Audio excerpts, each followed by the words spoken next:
Good evening, everybody. How's it going? This is A.L. Johnson, and welcome to Elevating Men. This is the premier destination for men who want to improve their lives. We firmly believe here that for us to really build a better community, we have to start with rebuilding the men. Our men are broken. We know it. Our men are broken. And we don't really propose to have all the answers here on this show, but what we do propose is that we care. And so we really want to have the conversation. Until we have these conversations, there really can't be any healing. And so it's really important that we have these open, honest conversations. Here we share our experiences, some of our personal experiences, some from friends, some from relatives, some that we've seen, but stories that we think may help you improve the lives of the men that you care about and that you love.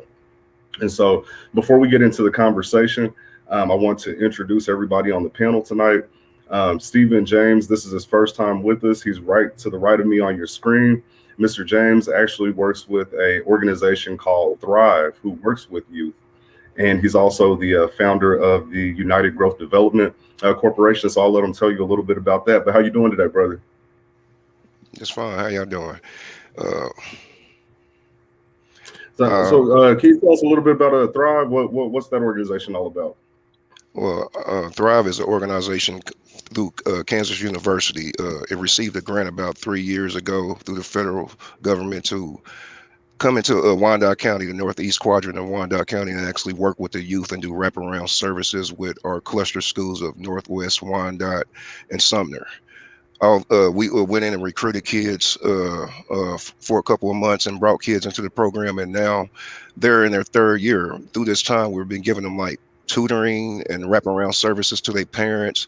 Man, we done as much as one of our youth was actually shot during the program, and I went out and brought him. He was like, "I just want some Gatorade, Mr. Steve, and some honey buns, and can you maybe give me a flower or something like that?" And we went out and did that for him. We do everything to make the ideal youth, because we understand that our kids in the Northeast area are lacking in a lot of good quality things that they really need to be an ideal youth. It's we in that struggle lifestyle in the Northeast quadrant, and just like a lot of other areas in the world. That struggle lifestyle doesn't make it beneficial for education. It makes it, I need to work, I need to hustle, I need to do this, I need to do that. So this program does all these things that hardworking parents might not have the time to do with their kids. Got you. So what inspired you to get involved with that as a profession? My life, my life. I was one of those kids. I call myself a homebred boy. The same schools that I'm working in is the same high school I graduated from. It's the same junior high school that I went to. So I can see myself back then being that kid coming from a 14-year-old mother, going to school and just not really knowing, not having that guidance, and not having my father there for me either. Not having that guidance. Really, I was just out there on my own, making my own decisions, having to be critically thinking all the time. And so the program actually teaches kids how to be critical thinkers. Wow, wow. No, that's powerful, man. That's powerful. I appreciate you sharing that. I mean, thanks for joining us on the panel because I know you have a lot of good insight on what we're talking about here. Definitely to the bottom right, got brother LaRon Barnes, LaRon the Motivator. How you doing this evening? I'm good, brother Andrew, man. I always say better than good and better than most, man. I'm happy to be here. Good, good, good. And then, of course, right below me is Mr. A.L. Boykin, the founder of restin2050.org. How are you, sir? I'm doing just okay. I'm still trying to figure out, can we move this event like onto a Tuesday or a Wednesday? Because I'm trying to find out if LaRon is this happy every dang on day. Man, from what I can tell, yes, the brother is always pumped up. He stays pumped up. And then of course we got Mr. Lauren Jones. How you doing, sir? What's going on, man? How you doing? Greetings, Doing well, Facebook. doing well. Good evening. Good evening. So let's jump into the conversation. So the title of today's conversation is processing trauma from being a fatherless child. Processing trauma from being a fatherless child. Now there are different levels to fatherlessness. Some have the weekend warrior type dad. He comes in, Saturday morning, picks you up, takes you to Chuck E. Cheese, drops you back off, and that's the last you hear from him until next week. You've got the every blue moon father. He pops up maybe every year or two with a couple gifts or whatever, and then he's gone again. There's even children who don't know who their father is, maybe have never met them. And so each level of fatherlessness, it invokes a different type of trauma on the children. And so before we really get into the conversation, I want you to know where each person is coming from when they respond. And so to share my personal situation, my mother and father, they were married. My father was in the home. I had a 2-parent home up until I was about 6 or 7 years old. When he left, he moved to a different state. And so we had a long distance relationship. For the first couple of years, I was able to go back and forth. And then after that, there was a long period of time where there was zero communication. And so at some point, I've actually been in 2 of those categories that I mentioned earlier. Starting with you, Lauren, what was your situation like growing up and when it comes to fatherlessness? So my father was in the house, so I was 5 years old, and then he and my mother split. And so I would say probably for the next probably 5 years, honestly, very little contact with him. Even though I didn't have the same situation you did, where your father moved out of town. My father was in town, but just due to the friction between my parents, I didn't really see my dad much. And when I was 10, actually, he came back to live with us. It lasted all of 30 days, and then he got kicked out again. So then it was back to the same situation. Then actually, my mom moved to Oklahoma when I was 14, and I didn't want to go. So she basically was like, "Well, if you don't want to go, you can go live with your dad." And yeah, that's when I began the life of no rules. I got to do my own thing when and whenever I wanted to. Gotcha. And so you had a little bit of back and forth, and so you experienced it all. Living with Yeah. your mother, living with your father, them both together. Okay. Andrew, what was your situation like growing up? My father was states away. My mother did everything that she could do to make me comfortable, including allowing me to see my father or go down to Alabama every summer. So I had an opportunity to see my father every summer. However, my father was a truck driver, or excuse me, he was a truck driver at that time, and then eventually transferred into a bus driver. So he was always on the road. So I lived with my grandmother every summer. My grandmother raised me when I was down in the summers. So I learned to love my dad in name. I learned to respect my dad when I saw him. However, those who raised me, I have a endearing passion in my heart, and I still tear up now that they're gone. Unfortunately, my dad is gone as well, and the tears just don't flow, but the respect is there.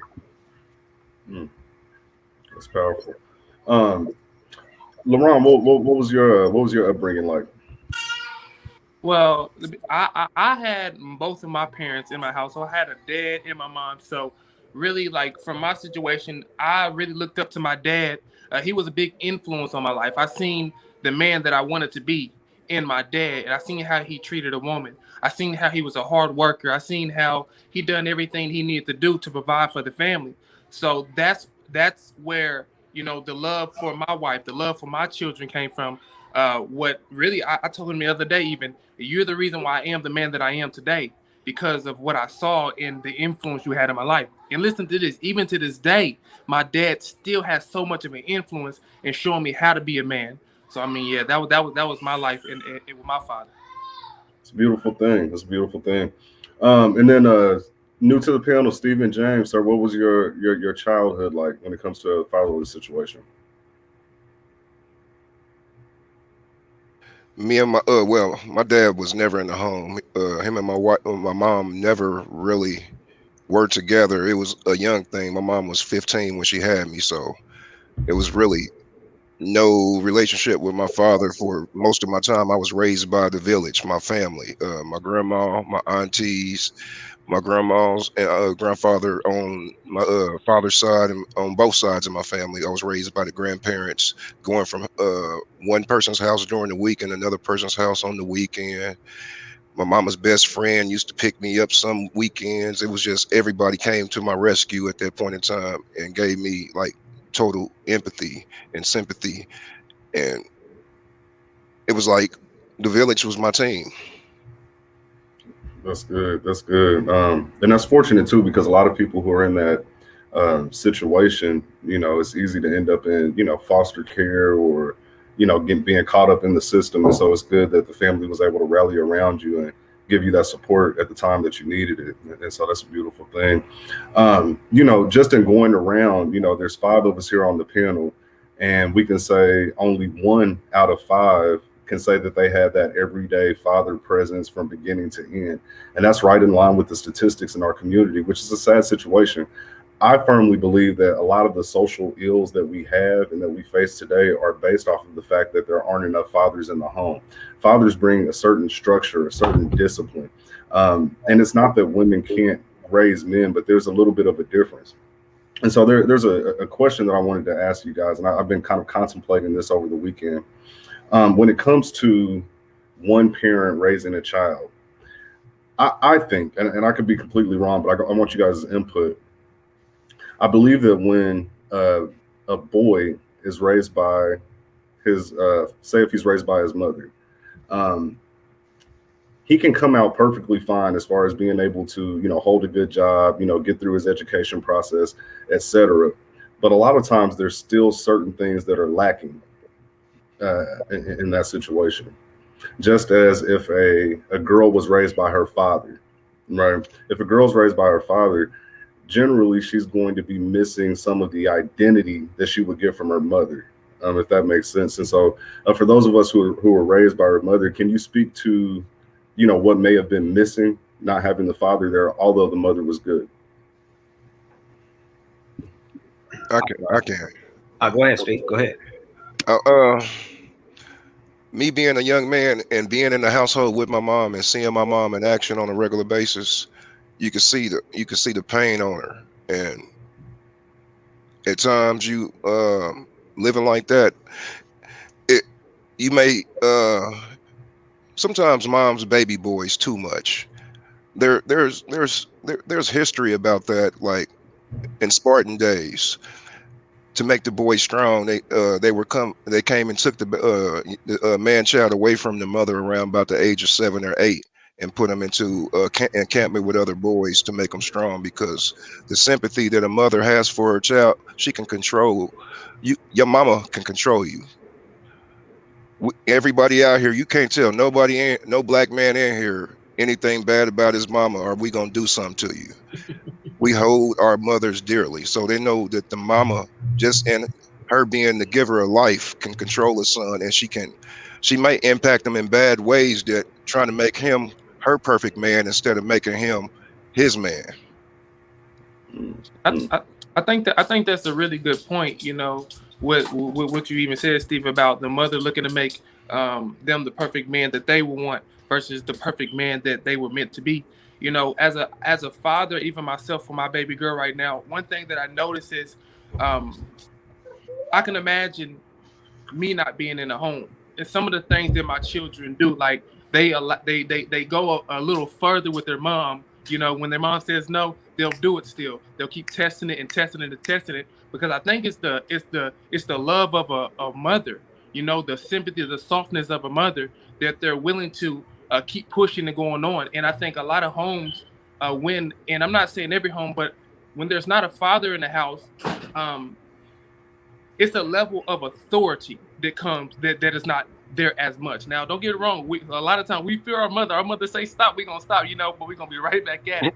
But just hey, we know, you know what I mean. So, but with Hmm. my father, even with my children, I say it one time, no, don't do it again, and it's done with. And I don't know if it's the bass in my voice, or it's just the energy that we carry, right? But just that right there, is a big factor. It's a huge factor. Just seeing how my children act with their mother while I'm here. Even when I leave the house, when I leave the house, there are certain things that wouldn't happen if I was there. So just that period of time. So I only can imagine with a father never being there or sometime you there. I can understand how that can definitely play a role. Yeah, most definitely, most definitely. But there's a part. So we all, a lot of times we talk about why the men are bad fathers. Maybe they grew up with a father, it's generational trauma, and so he didn't have a father. He doesn't know how to raise a boy. But what I really want to focus on today is the feelings of that child. And so for mothers that are raising boys, I was having a conversation with a lady over the weekend, and we were talking about the fact that boys need men in the home. Well, she said, "Well, hey, my son, he's 19 years old. He's going to college. He's never gotten in trouble. No babies. None of that."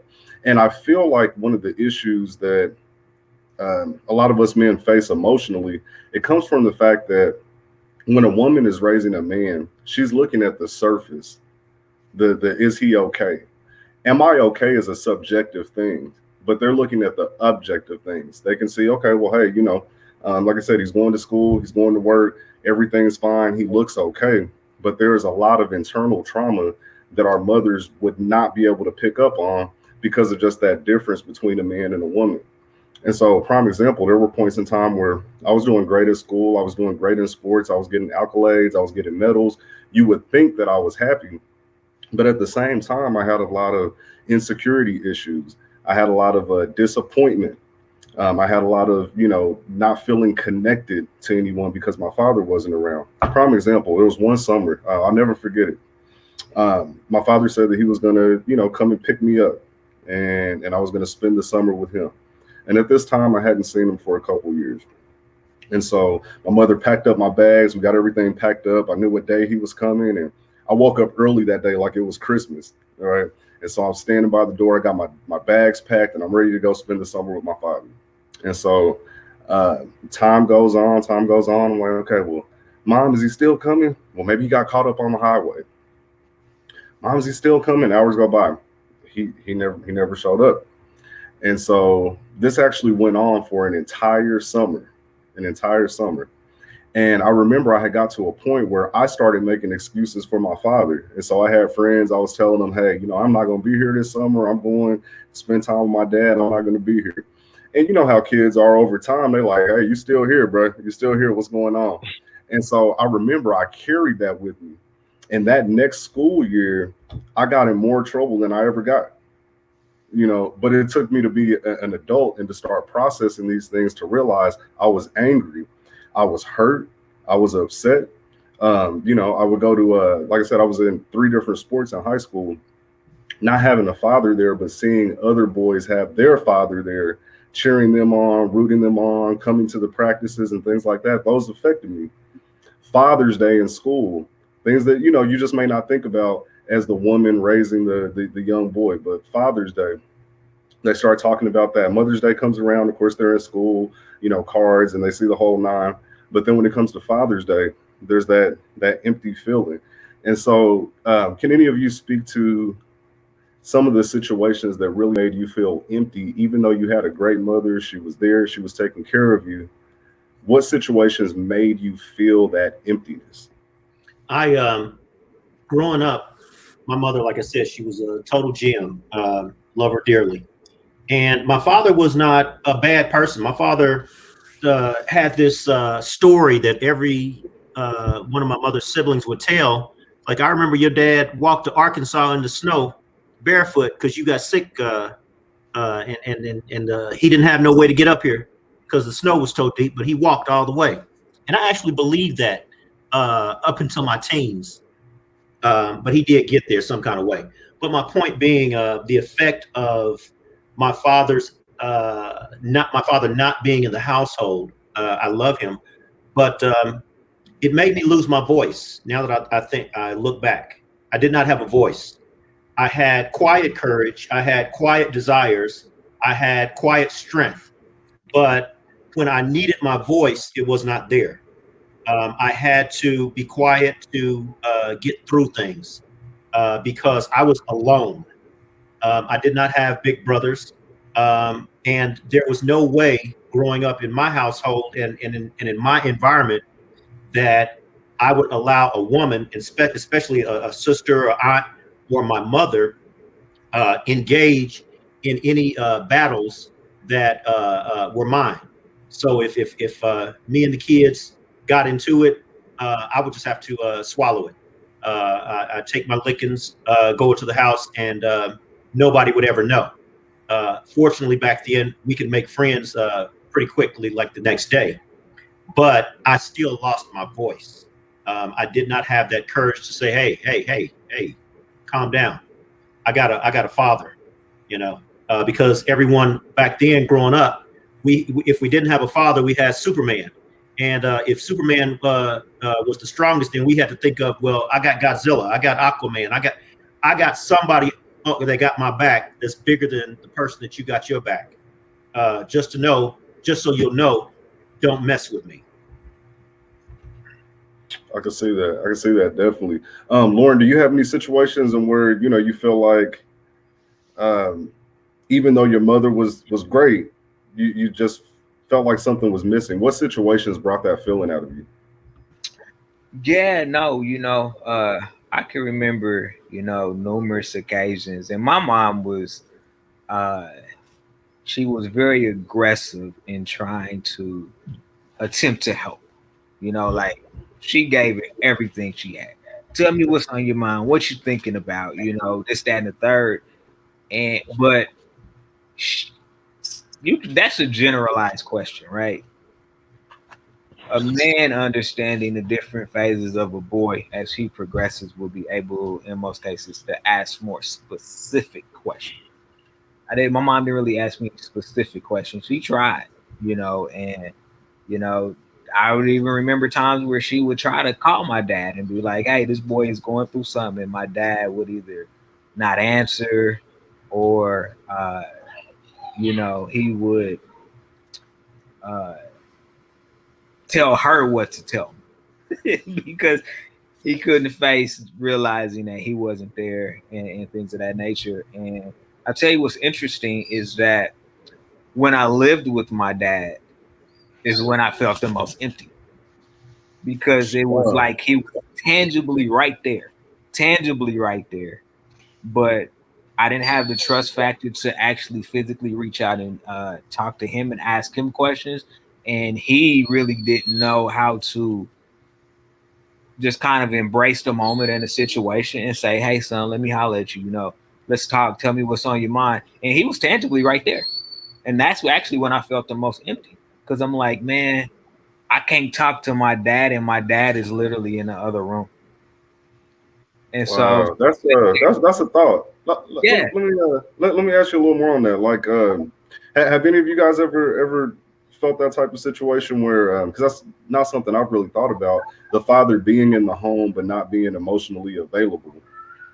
Um, that's a different type of feeling. How did that feel to you? What was that like? I mean, that's the for me, that was the definition of being alone. Mhm. When you know that the resource is literally right there within arm's reach, but it's not really there. And so you sitting there and you thinking, okay, well, I'm the kid. Like, I shouldn't be the one to have to uh open up and invite the conversation. This should be you trying to cascade it down to me. And it was that whole confidence thing. I didn't have enough of a voice to be like, "Hey, dad, I'm right here. Come holler at me." Like, I'm literally right here. I want to talk to you. I didn't have that voice. So I just kept doing what I normally did, which was just attempt to, well, you suppress it is what you do. You suppress it, you move on, you Right. keep going.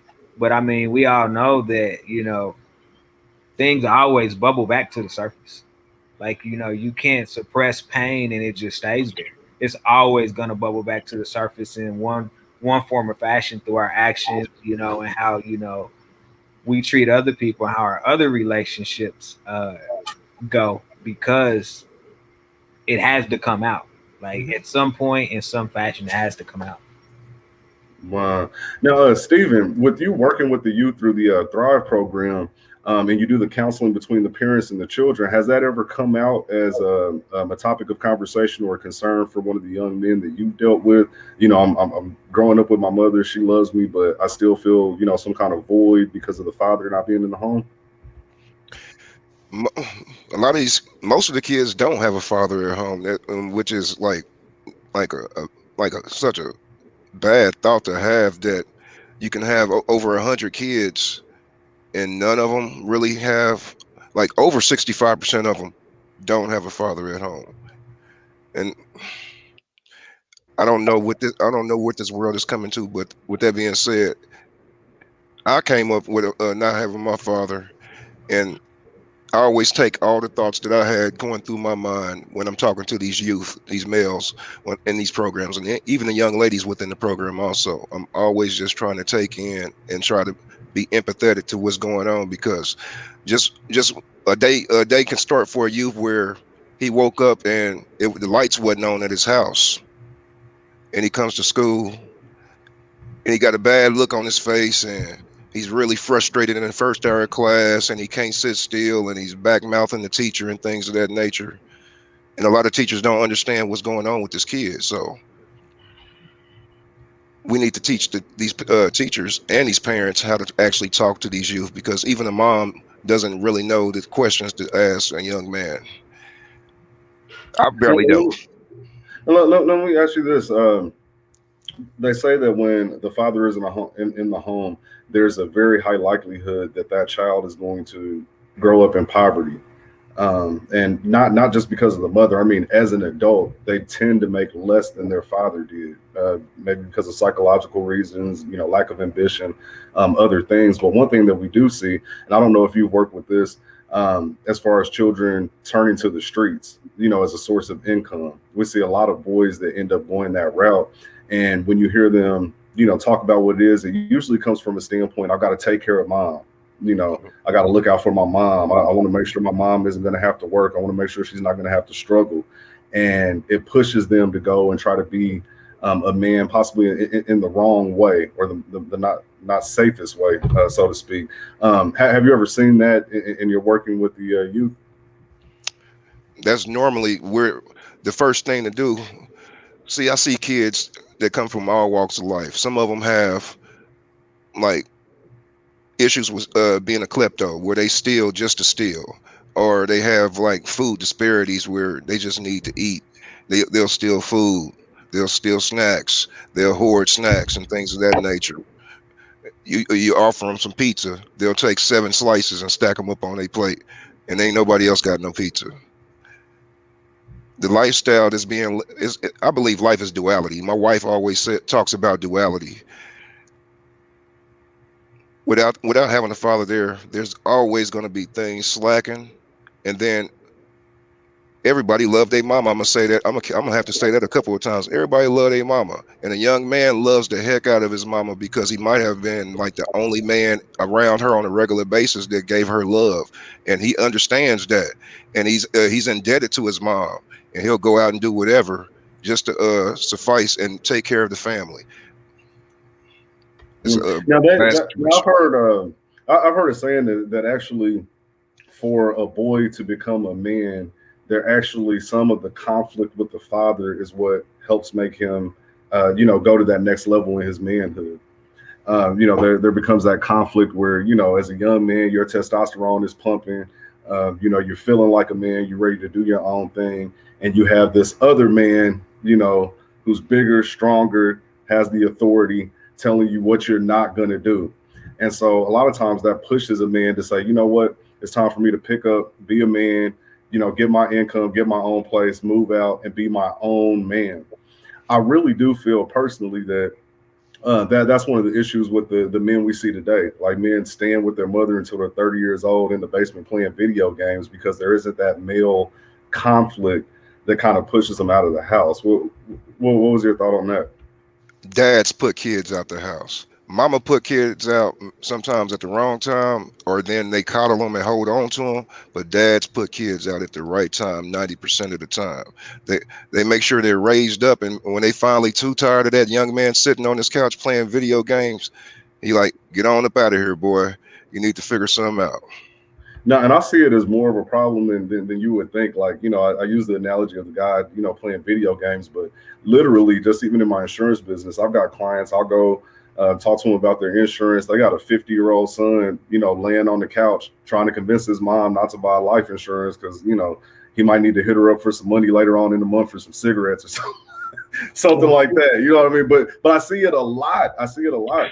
And I really do feel that it has to do with that male presence not being there to force you into that next level of manhood. What are your thoughts on that, Laurent? Coming from a home where you had the father there, do you think that you were any more prepared, or did you ever hit that conflict with your father where it's like, okay, it's time for me to go be a man, or how did that go for you?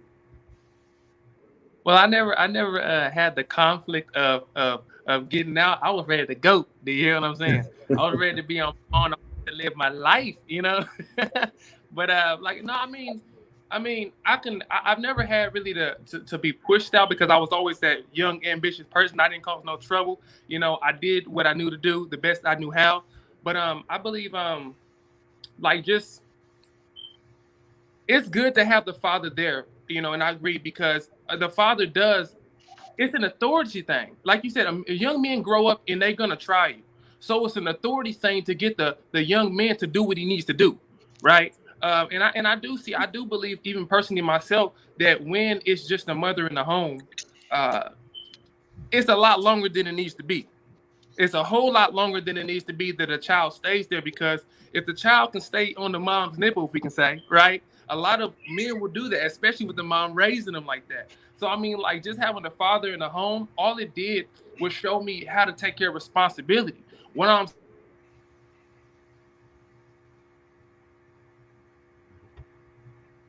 I think you got muted there, bro. I think you got muted. Um, Hey, can but I jump in there yeah, on what you were saying? Laurent, are you back? yeah. Yeah, go ahead. Yes, sir. I'm here. No, go ahead. Go ahead. Finish your. No, I was just saying, but it just like I said, I've never been in a situation where I had to, hey, you need to get out. It's time to do this, time to do that. Now, don't get me wrong. Some of my other relatives had to go. You know what I'm saying? But just even my mother alone, my mother was never the one who did it. Like, really had to step up and say, hey, it's time to go. It was more of my father kind of thing. I just was the lucky one because I was a good guy. You know what I'm saying? But yeah. And see what I like to piggyback on what Laurent was saying. It's my opinion, based on my own personal experience, that as a young boy, I learned how to get what I wanted. I learned how to manipulate. And if I could not manipulate my father, then I could usually um, tug on my mother's heartstrings. Oh So that, wow, yeah, Drew, that's why I I learned how. gotta jump in on that if you don't mind. Listen, because I've got four sisters. I was raised by my mother, like I shared with you guys. I'm the only boy. I have to ask you this, Andrew, because I think our growing up was a little similar. Do do women accidentally raise womanizers or manipulators? They don't raise them. We learn how to get what we want. And when I say that, I understand exactly where you're going. All they're doing is going to work, coming home, cooking the meals, washing the clothes, making the dinner, helping us with the homework, not sleeping, getting back up, going to work, coming home. All they're doing is doing. That's what women do. They don't have time to do anything outside of what they do to raise us, and therefore, with no help, they don't get any sleep. So what I do while they're so busy is I learn how to get what I want. And what that means is, because I can't get what I want from a male present in the household, uh, I learn how to get what I want from the female presence in the household. And unfortunately, I get good at that. I get really good at that by the age of 12. So when I hit junior high school, now I got the ladies doing for me. When I hit high school, my heart isn't even. I didn't even bring my heart to school. I'm waiting on them to bring theirs for me. And when I get to an adult, that's my game. Yeah, and I would have to say that because a lot of the men that I know who grew up without a father tend to end up being ladies' men, and I guess maybe because like you spoke to Stephen, you had your aunts, Andrew, you had your aunts, and I had aunts and sisters, and all the women in the family that were around me. I learned better how to interact with a woman than with a man, and so as I go into my teenage years and early adult years, it was very easy for me to gain the trust or affection of a woman because that's what I had dealt with for most of my upbringing. Um, any of you have you seen that, Stephen or Lauren? Most definitely, most definitely. I know myself. I know how to get ask. I always knew how to get what I want. I still feel like I know how to get what I want, but I don't always use my powers for evil doings. Though it ain't always in an evil way. We, That's good. you become empathetic. You understand what a woman's going through so much more because you've been watching them nonstop. You didn't even have, but you making decisions. A lot of men. They say a lot of men are really sensitive nowadays because of the man leaving the home in the '60s. Is because we've been watching, or whatever comes through your eyes and your ears is what you're going to imitate. So, quoting, we've been learning how to be bitches sometimes. Yeah, I mean, it's kind of like we got a comment here. She said, "Facts teaches our young men." Um, Teaches our young men how to manipulate females game like you do as a young man growing up with all female influences. It gives you a lot of game that you can either use for good or evil. Now the other side of that, do you feel like with the man not being in the home, um, have you ever had the difficulty in interacting with men who may have had more male influence? Like what I mean by that, when I asked about how a lot of young men will end up turning to the streets, it's because they're looking for male leadership. And so, the drug dealer or the gang member down the street is just really male leadership. That's really what they're looking for. And so, on one side of it, you have I'm raised around all women, and so I've learned the game, so to speak, and I can manipulate and I can move around that way. But then on the other side of it, I've noticed that a lot of men who didn't have a father in the home, some tend to be a little socially awkward when they're in a group of just men. Have you guys ever seen that, feeling maybe less vulnerable or just a little more, less comfortable in that situation?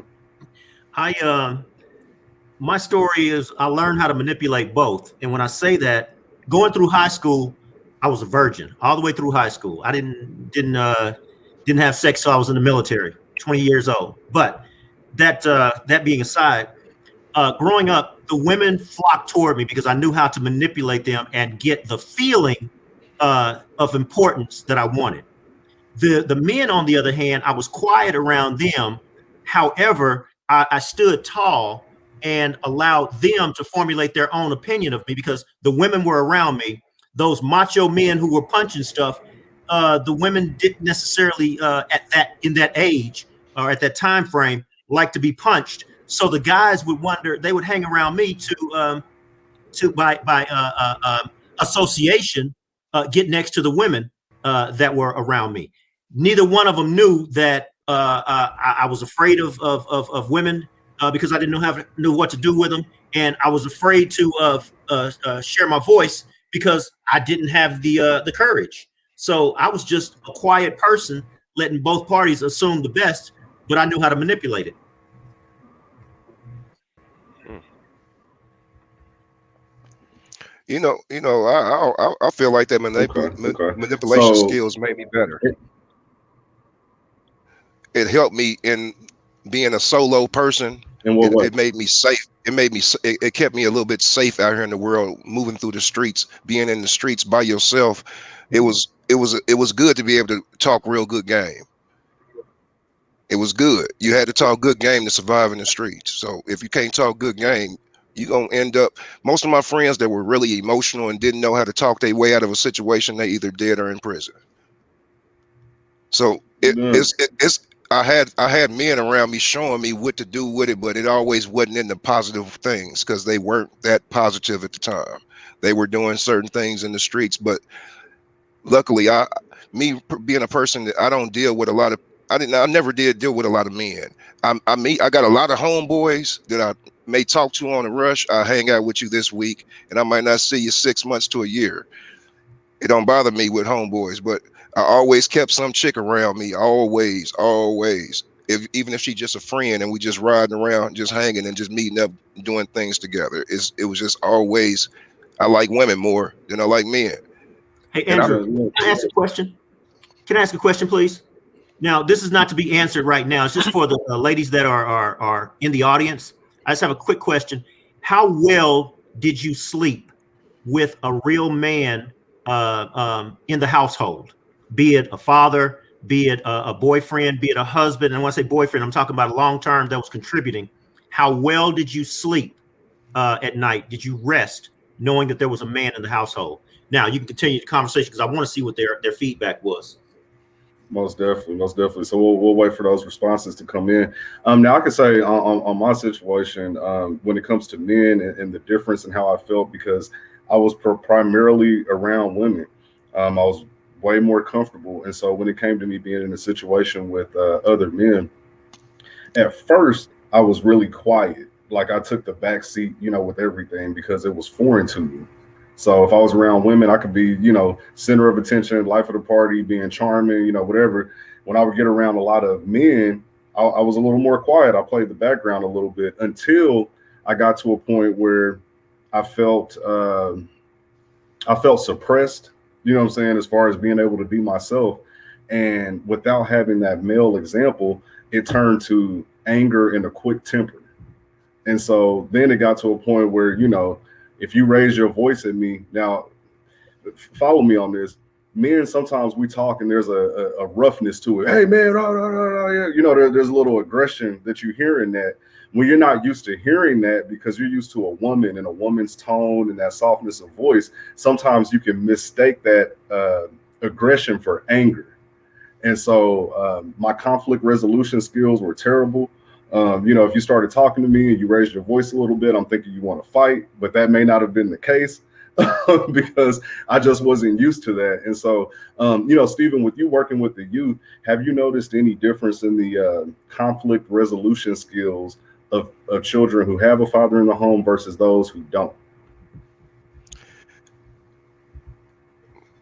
me being from the population, I'm a Generation Xer. I don't know what you guys are, but me being a Generation Xer, most of us did. We was what they call latchkey kids.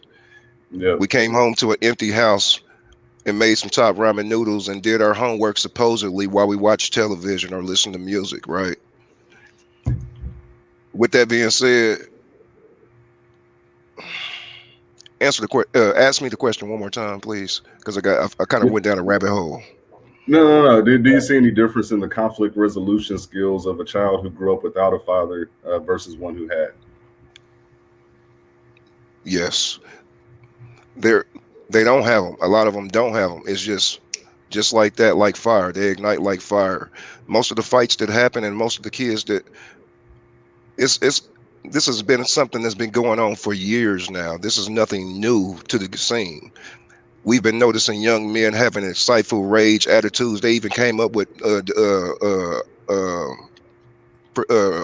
certain diseases like ADHD and ADD. We Everybody's bipolar now, and then we're in this thing called the COVID, and we're going through many toxic situations, and we're encroached with stress, and our stress levels is way up here, and we don't understand that these kids' stress levels is way up there too.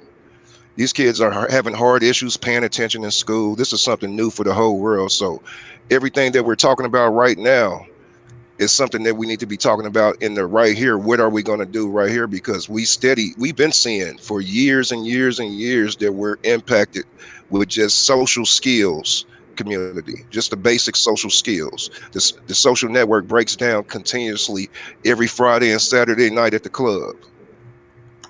Yeah, for sure, for Can sure. y'all Can you all see those comments over there? Yeah, I do. Just a second before we get to those.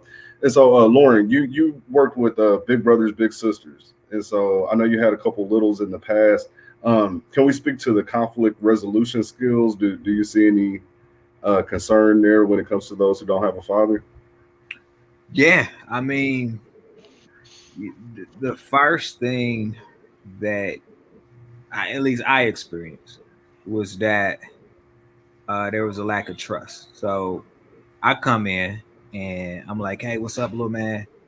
And it took my little brother. It took him 4 weeks to open up, because number one, he didn't trust that I was going to be there on a consistent basis, and number two, he never was in a position where he could truly open up, and so it really was a process in just number one ensuring that your actions showed that you were going to be there, that you weren't going to go anywhere.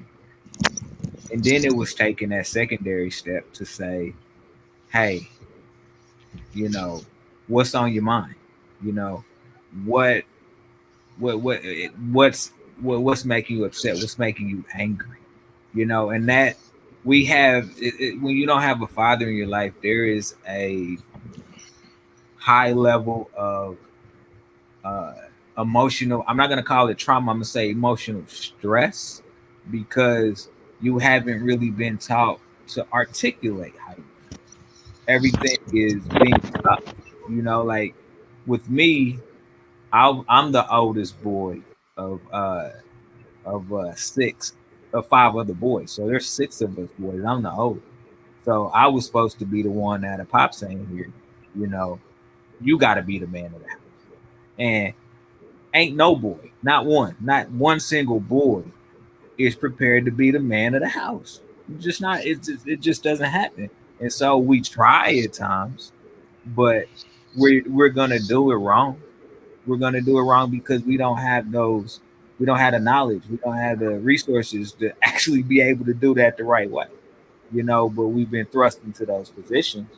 And then when we get hit with something and we get hit with feeling some type of way, who you gonna talk to?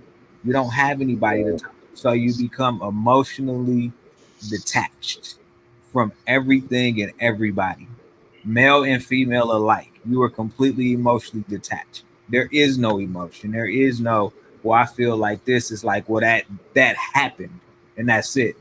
You don't even tap into your own feelings because it's been ingrained in you that your feelings really don't matter. We still got to keep going. We still got to keep pushing. Because I can tell you, when I got married and my wife was like, man, what you going through? And I'm in my head, I'm like, why are you even talking to me? Like, why are you talking to me about how I feel? Because nobody asked me those questions. Nobody was like, man, how you feeling, Lauren? You know what I'm saying? You want to get something off your chest? So I'm looking here like, why are you even talking to me? Like, what? Because I'm like, I don't trust that you actually care about how I really feel.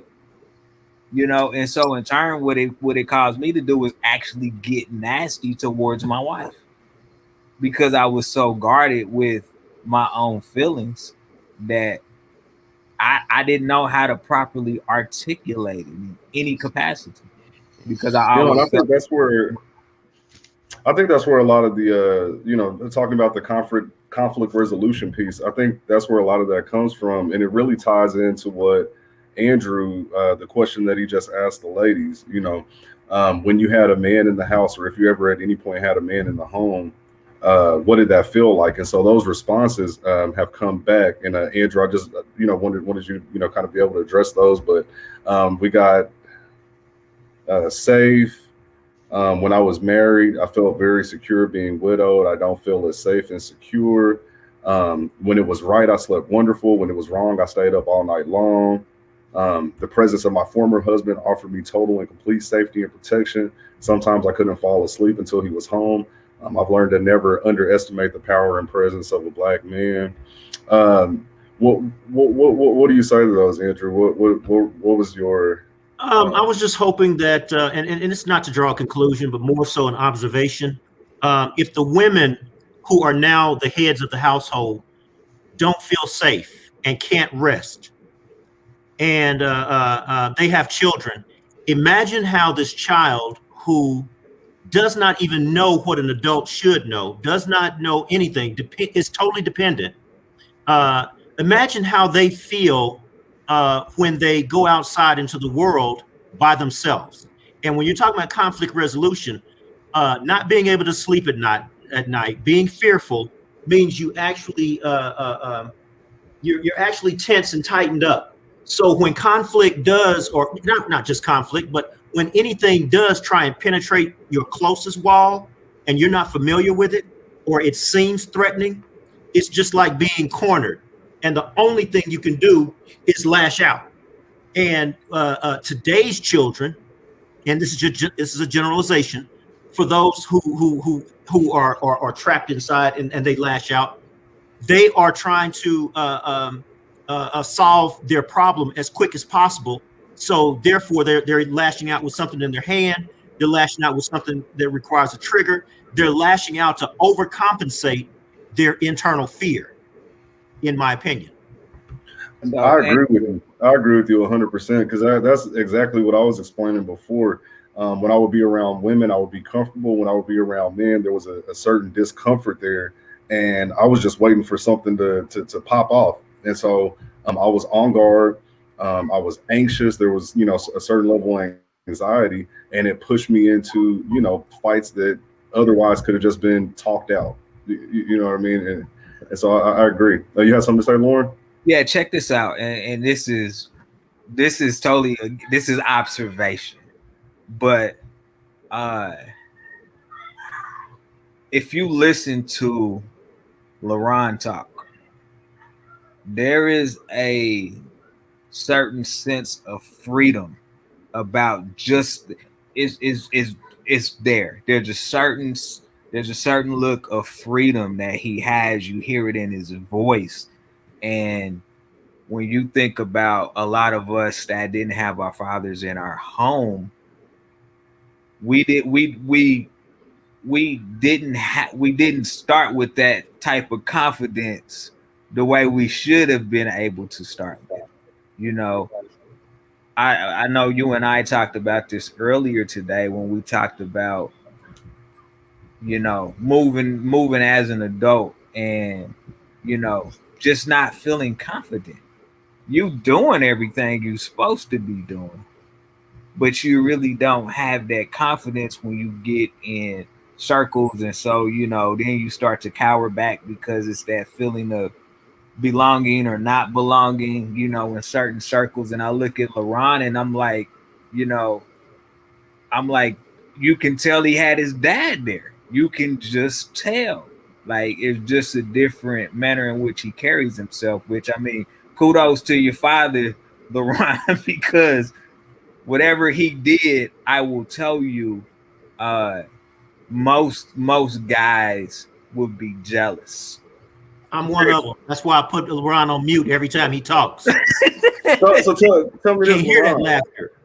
So LaRon, with you hearing that, you always commend your father. I want to meet him. He sounds like an excellent man. But can you speak to that? Do you feel like he instilled more confidence in you than maybe your friends that didn't have their father around? Where does that come from? I mean, my dad, he wasn't just a father, he was a good father.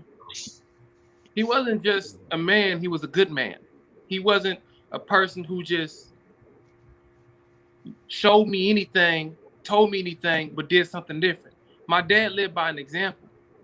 And my dad had his dad and mom. See, it's generational stuff. Do you hear what I'm saying? My dad had his dad and mom. And I think it's generational blessings or generational curses in some cases. And we have to be the ones to decide to break that. But ultimately, I kid you not, my dad, I have to contribute to him. It's the reason why I am the man that I am today. So much influence. He had so much influence in my life to the where I didn't even know at the time he had the influence until I got older. I used to hear this saying from people, and I didn't understand it growing up for a while. And they said, man, Tell your parents they did a great job. Never understood it. Like, why do you keep saying it? They ain't my parents, me. You know what I'm saying? It's me. I'm being me. It's me. No, and they kept saying, tell your parents they raised a good son, a good child. Then as I got over, I understood, oh, everything that I am as far as the person that I turned out to be is because of my father and my mother. It's because I had both parents in the home. There's some good qualities I got because of my mother, and there's some other qualities that I got from my father. But ultimately, they made me who I am. And I got the good and the bad, and I adjusted what I liked about it and I didn't like about it. And I changed certain things, and certain things are subconscious. But ultimately, the reason why I am the man that I am is because of my father. And I'll say this last thing. I kid you not. Today, guys, listen to me. Today, I recognized my dad and told him, I said, Dad, I just want to thank you. I want to thank you for pouring into me. I want to thank you for showing me the way. I want to thank you for showing me how to be the man that I am. And I contributed to you. Like, even now, listen, I'm saying, even now, my dad helps me through issues. Like, if I'm having an issue and I can't get in agreement with my wife, we're having a little issue and I'm trying to figure out how to get through it. He's been through it, so he guides me. He showed me one of the most powerful things ever in a marriage, yo. And my mom and dad been married for 30 years. You hear what I'm saying? But the most powerful thing in the marriage that I didn't know, I feel like I should, but he showed me to sometimes, listen, really, do things. This is his marriage tip, and I'm done after this. Do things so that it can be seen, right? Because what is not seen, what's out of sight is out of mind. Not that you have to keep telling your wife that you're doing this, doing that, and the other. This is just a piece of advice. He said, but just show it. Don't say it. Show it and let it be seen through the actions.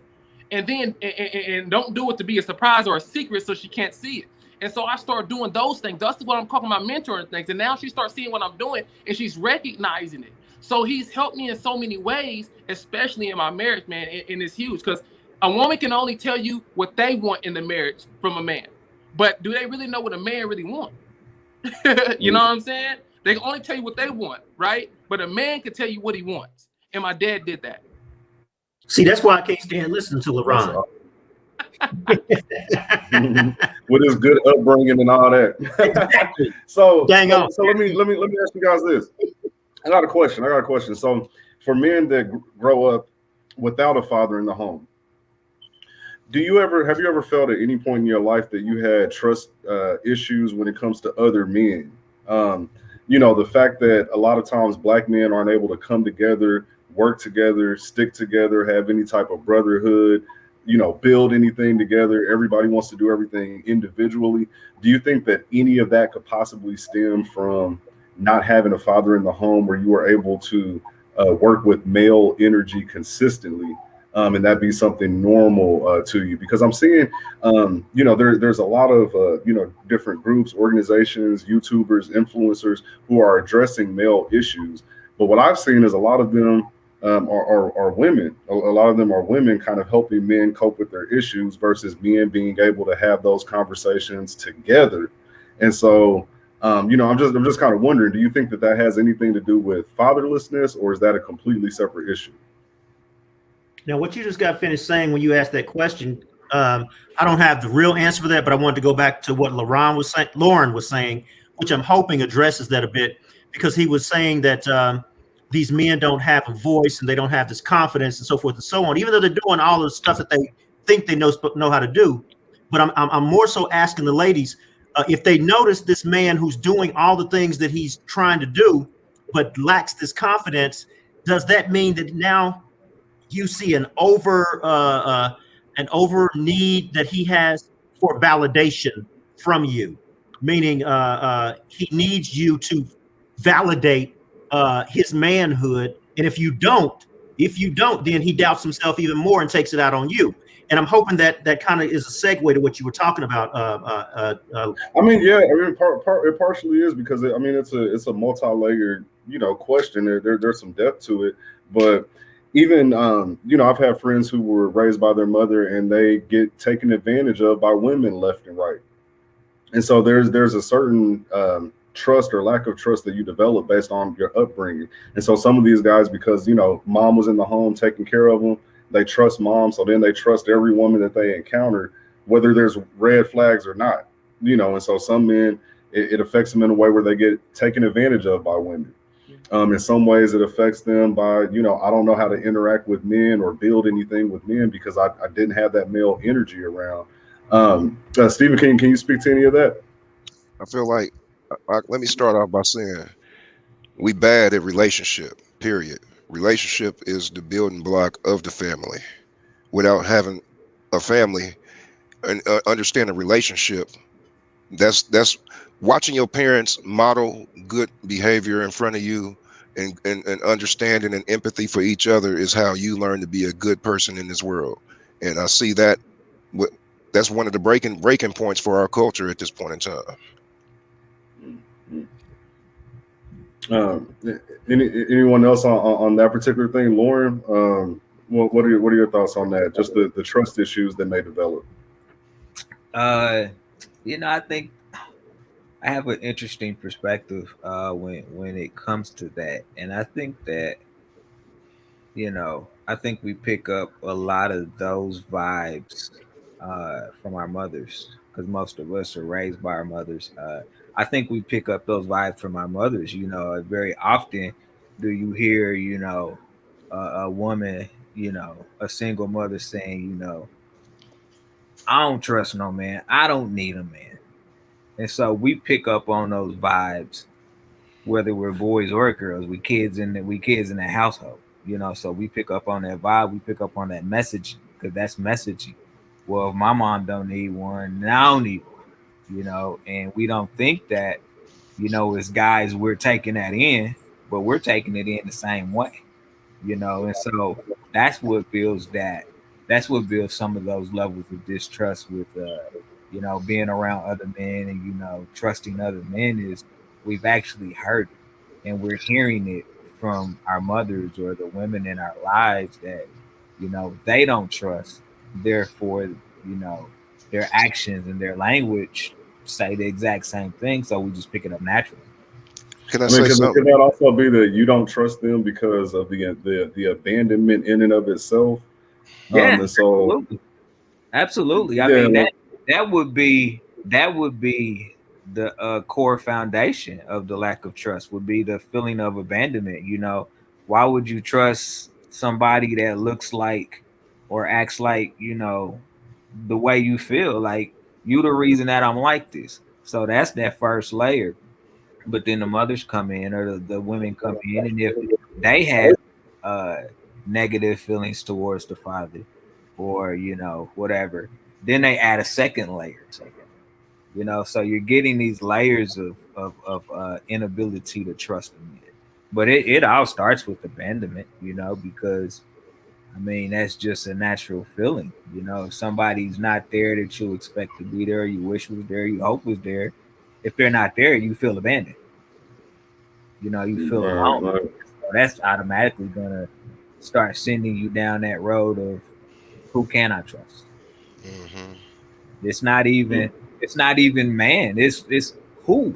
Like who can I trust? Because as much Right. as we don't trust the men, we don't trust the women either. It's like you just got a double whammy. Wow. Um, Yeah, I can definitely see that. I can see that. I think it creates trust issues all the way around. It makes you even ask the question. I remember I used to ask myself at point in times where me and my father had no communication. I had issues with self love because I was a very analytical child. I would think a lot, and I had the thought even at 9, 10, 11 years old that if if you know he can have a child. I look like him. He can see himself, in me. If he can reject that and go away, and I seem to not matter. If he can't find anything to love, it makes it hard for me, myself to find something to love. And even though you get that affirmation, that reaffirmation from the women in your life, it's completely different when you're a boy and the man that produced you doesn't show you that same love. Can any of you speak to that? Um, I'm gonna speak to it from a different standpoint because Gil Archie Maroney, she says the attack or the enemy attacks our family, and it just takes one to decide this ends with me. We can actually redirect our lineage.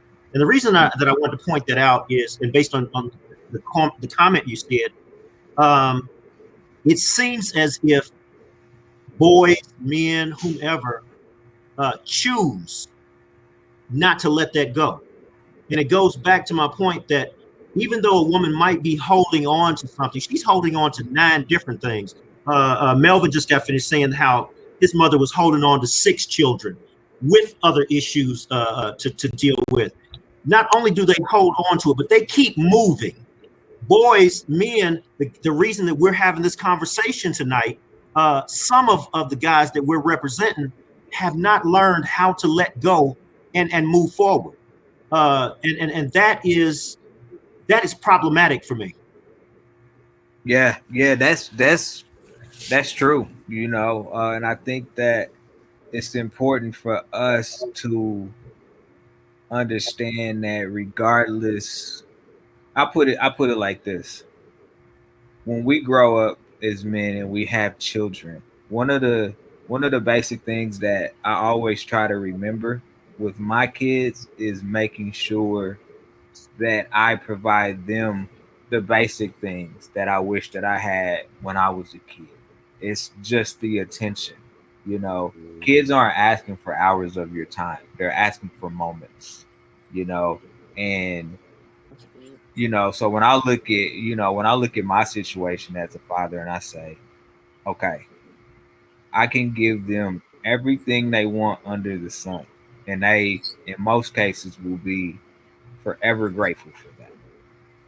But they would give all that up just to have my attention just for a few moments of time. And I think we when we that's really the foundation to beginning to change that generational curse of fatherless homes, or even situations where you may not you may not live with your children, but you're still an integral part of your children's life. Is you have to hearken upon the things that you wish that you had when you were a kid, because that's ultimately the core of what every kid wants. And we spend so much time. I think when you separate from your kids and things like that, and you're trying to find that in, we suffer from shame of not being there. And you would think that you could push through the shame, but a lot of men are unable to do that because they have been unable to forgive their own past and things that have happened to them in order to push forward and in order to move forward. So instead of moving forward, we actually continue to move, you know, further back. And eventually we just fade to black sometimes, where your kids say, I don't know who my daddy is. My dad never came around because we did that. They didn't ask for it. They didn't even ask to come into the world. We brought them in. And so we give them this uh, false sense of what a parent being there looks like, and then that's why these kids are growing up just doing their own thing, because they like, ain't nobody, that's what I know. And those generational curses, they get nasty, and you have to simplify it in order to fix it. You can't take all the complexities that come with it. You have to simplify it. Otherwise, all those complexities just make it super messy. And before you know it, you back in the same boat, and I could say, like, my relationship with my father now, my pops is cool. That's my man, 100 grand. I know if he died tomorrow, I'd be in tears, because I finally came to a point where I was able to express the way I felt, and I didn't. I gave him everything. I let it all out. I unleashed all my pain, all my hurt, all of it. And he didn't know what to say. He was. I'm sure, you know, if I could harken back on the conversation, he would probably. I'm sure his face was like, "Damn, I didn't know you felt." You know, but when I was able to unleash it, actually allowed him to be like, okay, he was able to let it out. I was able to forgive and push through at that point with my own father, you know, and say, hey, man, you know what? You're a man, I'm a man. What you did in the past, it's the past. How do we figure out how to move forward now? We can't go back. We don't have the opportunity to go back and rewrite the story. All we can do is now add good chapters to the story. You know, Man, and so we have, that's huge. yeah, we have that balance now, you know. And I mean, I remember him saying, you know, matter of fact, you because my dad and I share the same name, so when we're around people, he'll be like, well, that's actually Big Lauren over there. I'm Little Lauren. That's Big Lauren over there. You know what I'm saying? Because he has so much respect for my ability to take my situation and overcome to create something that was better, that he's like, man, I just sit back and watch, you know. And that's what I hope to do when my kids grow up, because I just want to sit back and watch, you know. And so at least he gets that opportunity now, you know. Now that I'm at, you know, a different phase in my life, I've learned to just forgive him, because I understand that some of it wasn't all his fault. He could have made a different choice. Absolutely. We all have the power of choice to make a different choice. Every single one of us does. But that's not always easy either, because the older we get, those learned behaviors just get more and more ingrained. And so it's Man, hard I appreciate to what you move through. said there, man. No, I got to jump in on that one. That actually, that kind of struck a chord with me. Um, I do believe that that happens. I think men, for lack of a better words, do the wrong thing for so long that they're embarrassed to try to fix it. They're too embarrassed to try to, and I honestly, I feel that, in hearing you say that, I think that may have been a portion of what my father was dealing with. You know, there was people know that there's conversations about them when they're not there. They understand that. You know, they know that they're probably being talked about in a negative way and things like that. You know, not necessarily from the mother, but from other people around the situation. And it did get to a point where it felt like, you know, he was kind of trying, and then it was less and less and less until it was eventually just, you know, not worried about it at all. But a couple of years back, Andrew Boykin, he encouraged me to you know, patch things up with my father, and make sure that I spoke with him, and forgave him, and all of that. And it was a process. I actually went and I called, you know, several times. Didn't get any response back for a while, but after we talked, I understand that was important for me to be able to forgive him, so that I can get that personal healing for myself, so that I can in turn be a better father to my children.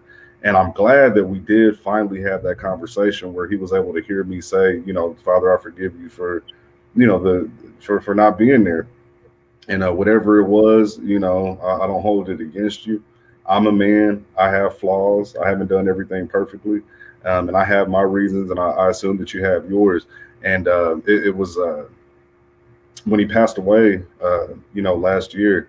That's really all I could think of. And so, you know, Andrew, with him saying that, it probably, I wanted to tell you thank you for that, man. Seriously, because had we not had that conversation, I don't think that's something I really would have pursued the way that I did. But um, here in hindsight, and him being gone now, I'm able to say that that was a huge part of my healing, a huge part. And so it's really important to go back and forgive. It's important. Thanks for bringing that up, Lauren. I appreciate you sharing that.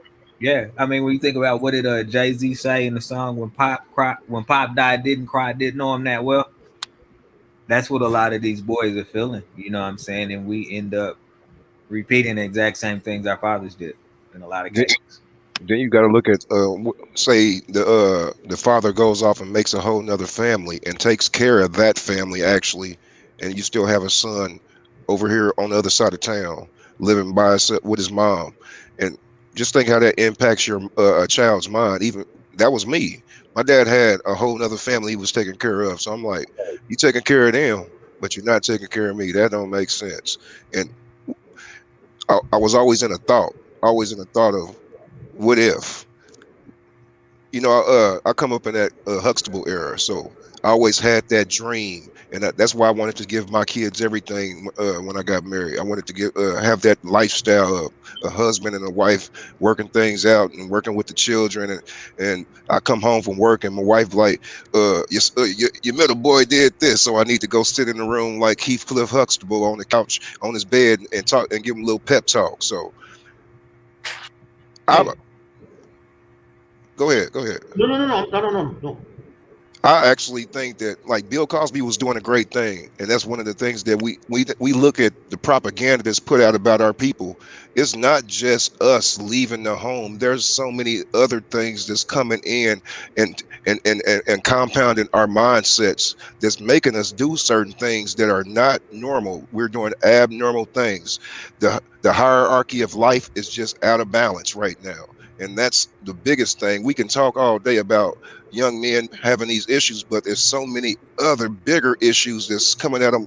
No, there's slight issues coming at them on a regular basis. So you're getting an Uzi of propaganda shot at you every day. Just a whole lot of different stuff with the social media, with the just the social media, because now everybody is stuck to this social media. So a 12-year-old lobotomized kid can be a superstar on the internet and be trying to give information. You just never know. We need to take our people back. We need to take our children back, because our children, they are children. We need to take our children back and ask if you got a baby mama and she got a bad attitude. You need to figure out a way how to deal with her. If you got a baby daddy and he keep dipping off and stuff, you need to learn how to talk to and work with his parents. Maybe his daddy, maybe his uncle can be the father in your child's life. Don't always go off and get a whole nother man, because most men don't want to take care of another man's seed for real. There's things that we need to start doing as a culture and as a family unit that, like I told you, I'm a village baby. If I didn't have that village of people coming to talk to me, my granddaddy learned me how to taught me how to work with my hands. My other grandfather taught me hard work, making me cut them 2 acres with that push lawnmower. My grandma showed me that I had to be on. I had to be a strong man, but I also had to learn how to do stuff like darn my socks. Everybody don't know what darning socks is, but that's when you put a ball in your sock and you sew your sock up. How to sew a button on my shirt, just how to take care of myself, because you said a woman might not always be there. You need to be able to take care of yourself. You got all these different teachings from all these different people. I see a lot of kids, man, when they live with just a one parent, they stuck to one thing all the time. They, especially right now, these kids are in the house on a regular basis. You see memes that just make so much sense right now. Like, how many of y'all had a kid knock on your door and say, "Can I shovel your snow this past snow?" How many times this past summer did some kids come by with a lawnmower saying, "Can they cut your grass?" How often do you see a kid with a BMX bike and 17 other kids riding on their bikes in the summer anymore? We are not being social. We being antisocial, and that's what has been built up, because traditionally we come from a time of farm in a farm lifestyle, a farm economy. We need large families to take care of the farm. Then we hit the industrial age. We need that nuclear family. Mom, dad, 2.5 kids and a dog and a picket fence. Now we're in the technology age. We don't need families anymore. We need one, two, three, four, five singular people to do their thing. They don't want us together like this. They'd rather have us try to do this on our own and be narcissistic and try to get all the fanfare and be having one-sided conversations. One-sided conversations are the worst conversations you can ever have with people. And social media is full of one-sided conversations. Your But your your you weak brought up a big perspective. point. Your weak perspective. I hate perspective.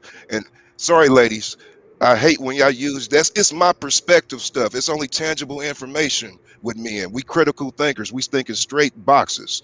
Everything outside that box, we ain't messing with until we get done with the stuff in the box. The perspective is what most people would do or would think. Can I Uh, jump in right there? Yes, sir. Um, and he said, we're critical thinkers. We're not thinking about anything outside that box. And I agree with that. It's not that I don't think the women are critical thinkers, but We are critical thinkers, and we don't think about anything outside of that box. With that said, 2 points. Andrew, you put that top comment back up by Gil Maroney, the top one, very top. It's problematic for me and our culture. Go, yeah, that one right there. And she ends with, because we were talking about that trauma that that 5-year-old experiences that he's still holding on to because that man left, because he can't let it go. So not only am I in a relationship with a 50-year-old man, I'm nurturing a 5-year-old. And what's inside of his box is everything that he knows plus everything that he feels from 5 years old, from his 5-year-old abandonment. Um, uh, LaRon Huxtable, can you address that, please? He's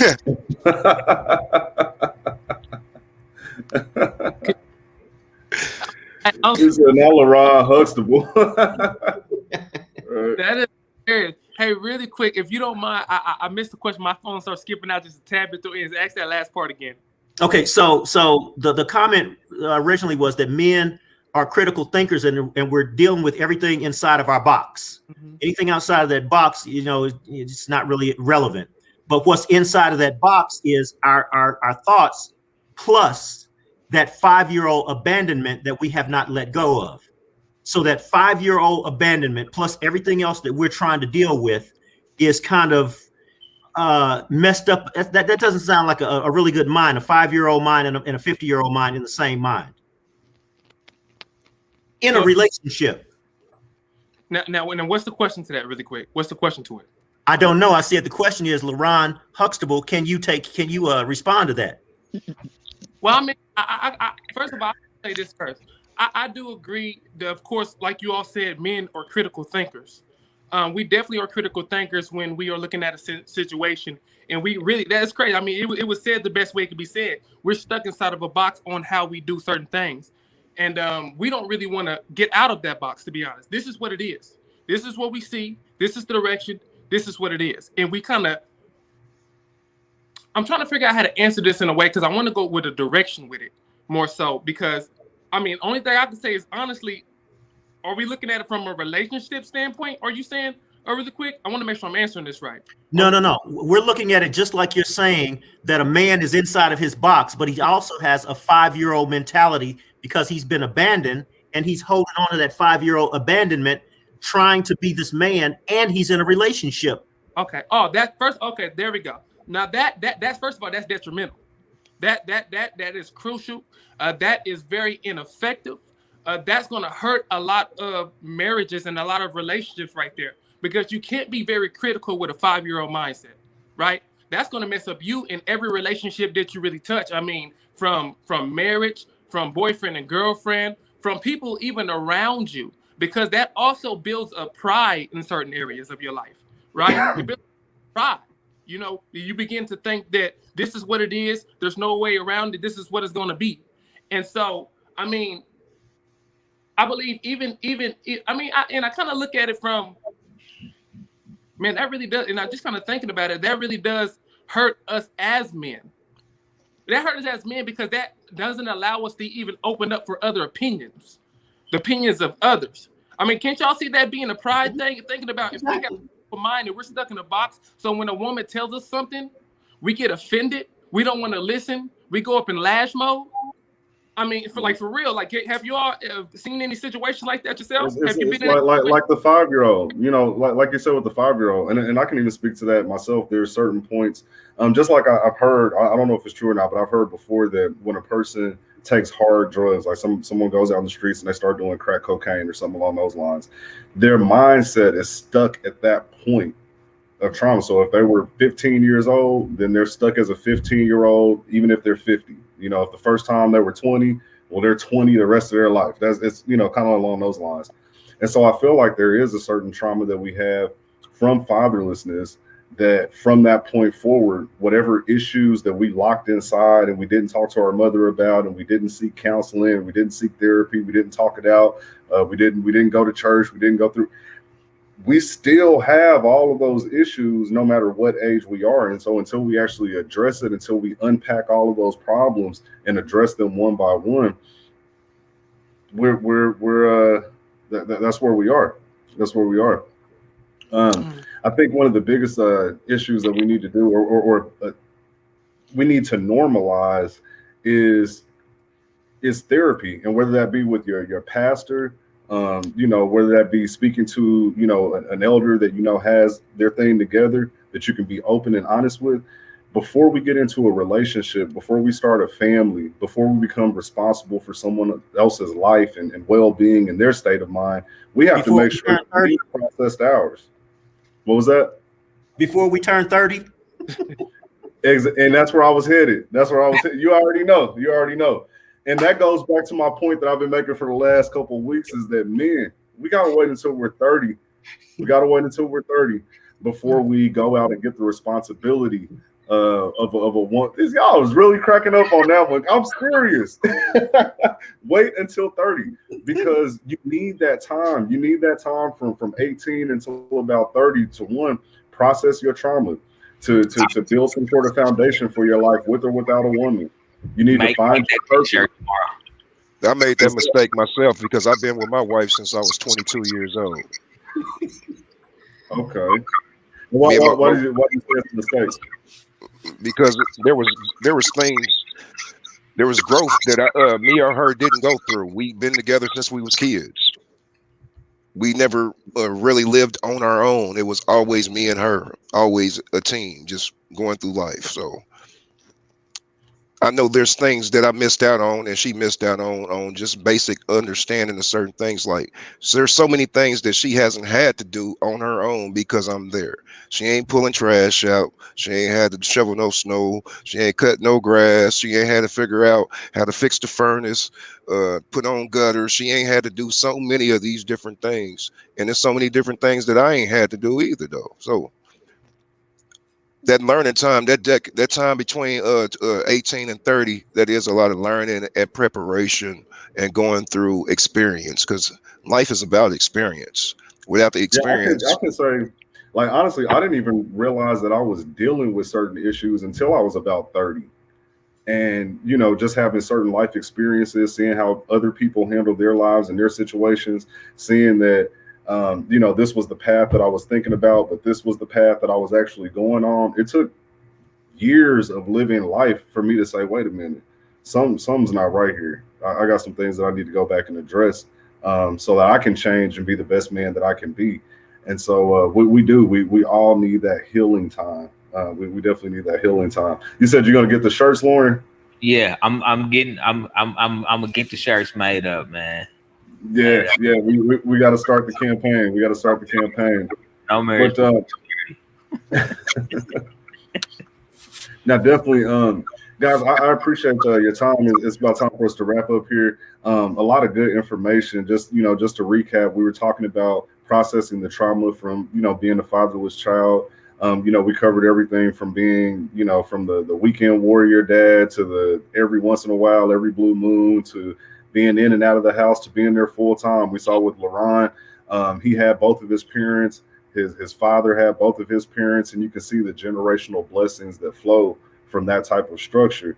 And then, on the flip side, we talked about some of the trauma and the issues that we've dealt with, the trust issues that develop when you haven't had a man in the house. Being able to work with other men becomes an issue. Sometimes it affects you in a negative way when it comes to women. You can be a little gullible, as a man, when you're raised in that situation. And so there's a whole host of issues and problems that come from our fathers not being in the home. But ultimately, what we can do as men today, if we have children, is be present. Be present. And not just bring presents. We had a guest on that kind of, gave us that quip there, presence over presence. And so it's not just about, supplying money and gifts and things like that. They need to have conversations with us. They need to understand who we are and how we're connected to them. One thing that Andrew has said in his presentation for restin2050.org, is about passing the torch on, And so just like in a relay race, there's some training that they have to do to know, hey, once I get to this point, you need to start running with your hand back so I can hand it off and you keep going. We don't have any type of plan or instruction for the next generation. And so there's no order. And so, as men today, the number one thing we can do is be present and give structure, discipline, and order to the next generation so that they don't have the same issues that we have today. If we have not been present, another thing that came up that I think is really good, a point that Lauren brought up is forgive yourself. Like if you haven't done what you should do up until this point, forgive yourself so that you can go and repair that situation. Don't become embarrassed by your inadequacies, because one thing that I know for sure, and even myself included as a grown man, that door was always open, for my father. I always wanted him to be a part of my life, no matter, when he was there, when he wasn't, whatever I heard, whatever he didn't do. I always wanted to have that relationship. And if you're a man and you're listening to this and you know that the relationship isn't as strong as you think it should be, or it could be between your children, don't let that embarrassment keep you from repairing the situation, because I can promise you those children are waiting on you. They want that relationship. They want to know who you are and what you're about. And so give them that opportunity. It's extremely important. We talked about conflict resolution issues, and so if you're a mother and you're raising your son and you notice that, he gets angry really quickly, part of that may be that he just isn't used to dealing with that male energy. So when he goes to school and you're seeing him fighting and he's getting fights left to right, he's getting in fights in the neighborhood, there's some conflict resolution issues that could have developed because he hasn't had that male energy or that male presence and doesn't know how to handle it. And then last but not least, we also talked about the fact that when a woman is raising a man, sometimes you can feel like they're okay because being okay is subjective. You can feel like they're okay, but they may not be. You can objectively look at them and say, hey, his grades are good. He's eating up everything in the refrigerator, and I saw him laugh a couple times this week. But that has absolutely nothing to do with what's going on under the surface. And so if you're a female raising a man, ask him tough, emotional questions. Not, are you okay? That doesn't mean anything. You need to specifically ask your child, hey, I know you haven't seen your father in the last couple months. Do you have any, issues with that? Or, is there a problem with that? Is there anything that you want to talk about? Do you feel any kind of way about that? Don't avoid the conversation. I can understand that with some women, there may be, you may feel pain yourself just by bringing up the father's name, right? But for your child, it's extremely important. And even if they say nothing, oh, mom, I'm cool, I'm fine. Okay, well, hey, I just want you to know that I love you. And if you ever have any questions or concerns, or if you just need to talk about your dad, I'm here. And make that a recurring question. Make them get sick of it, because at some point, I guarantee you, at some point, they're going to break down and come to you as long as they know that door is open. And so those are my takeaways. Guys, did you have any takeaways from the conversation? You took it all away. I took it all. Good stuff. Good stuff. Well, definitely, we're here every Monday night at 7 p.m. Just trying to change the paradigm. It starts with conversations. And unless we can be honest and transparent and vulnerable ourselves, we can't help anybody else. And so that's why we do this. We talk about our issues, our trauma. We work through our things together as brothers. And we hope by you tuning in and sharing this with the men in your lives that they can get some healing too. As men heal, our families will heal, and so will our communities. But it starts with the man. The man is the building block of the family. And so, again, we appreciate all of you guys for watching. For everybody that's on the panel, thank you guys for joining. Just really quick, just going to go around, just the last little brief introduction, last words, and let them know where they can find you if they want more information on what you do. Let's start with you, Steven. My name is Stephen James. You can follow me on Facebook at Stephen James. I'm also on Instagram, Stephen_James KCKS. You can also Google me at Stephen at ku.edu. But also, I just want to just say I'm glad to be here with these brothers. I'm glad to have feedback and have great conversations with these brothers. This was very interesting, and a lot of good information was brought out today. Thank you, brother. We appreciate having you on. We appreciate having you. And yes, if you have any youth in the Wyandotte County area over in KCK. He works with an organization called Thrive, in which they, have services that they can refer you to help you Okay. with your teenage boys. And so definitely reach out to him for that. If you have Um, any kids at Carl Bruce Middle School, we'll be doing some recruiting in the next 4 weeks at Carl Bruce Middle School for that's eighth awesome. graders. For only eighth graders, though. Only eighth graders. Okay. Thanks for sharing that. Thanks for sharing that. And then, of course, we got Mr. LaRon, the motivator. Yes, sir. Hey guys, LaRon the Motivator, you already know. You can find me on LaRon the Motivator on Facebook. And also, I'm working on a mentoring program. So if you have your youth from the ages of 15, even up to the age of 30, I'm doing some mentoring for individuals to give them direction in life so that they can be successful and have a male role model, a male, someone that they can look up to. Because I believe a lot of us right now, we have young children, 20-year-olds, even up to 30. I'm serious. They need some direction.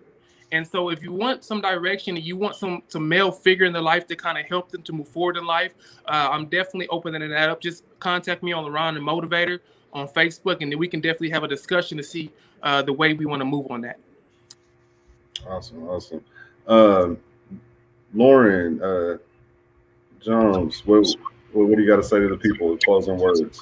And good people, Lauren Jones, you can catch me on Facebook and Instagram at Lojo Speaks. Catch me here Mondays. Y'all, I'm about to plug the show. We don't plug the show enough. I'm about to plug the show. Guys, we can bring this show to you. There are tons of young men, older men, whatever the case may be, that, we would love to get into more and more settings where, we are in, sharing similar spaces to be able to, talk about this, so you can see our you can feel our energy, and you can, look at our body languages and things like that, and we can kind of make those connections. So if it's any organization, church group, whatever, if this is something that you think is valuable to you, we would love to come bring our show to you. So Definitely. And the Mr. Restoration himself, Mr. A.O. Boykin. The Restoration, RESTIN 2050.org, restin2050.org. Check out the website, restin2050.org. That's all I'm going to say, other than LaRon the Motivator, your parents did an excellent job. I appreciate you. They most definitely did. They most definitely did, brother. And as far as restin2050.org, I'd like for all of you, if you go to YouTube under Elevating Men, there is a video called the Restoration, a 32-year plan. I encourage you to check that out. Listen to it from beginning to end. It's a plan for our community to not have to rely on the government. It's a beautiful plan, well thought out. Definitely listen to it from beginning to end. And if you agree with what you hear, definitely find a way to support. And again, I'm A.L. Johnson. Elevating Men. I also have an insurance agency, A.L. Johnson Life Insurance Agency. It's all about, building generational wealth. It's all about passing on something to the next generation, not leaving them with nothing, leaving things better than we left them. And so if you ever have questions about life insurance, definitely reach out to me for that. But as Lauren said, we are looking for different venues to be able to bring this conversation live and in person. And so as the COVID, restrictions are lifted, that's what we're going to be looking to do is, actually bring these conversations in person. We do all of this, free of charge, because every man on this panel, we've talked individually. This is something that's close to our hearts. We want to leave a mark.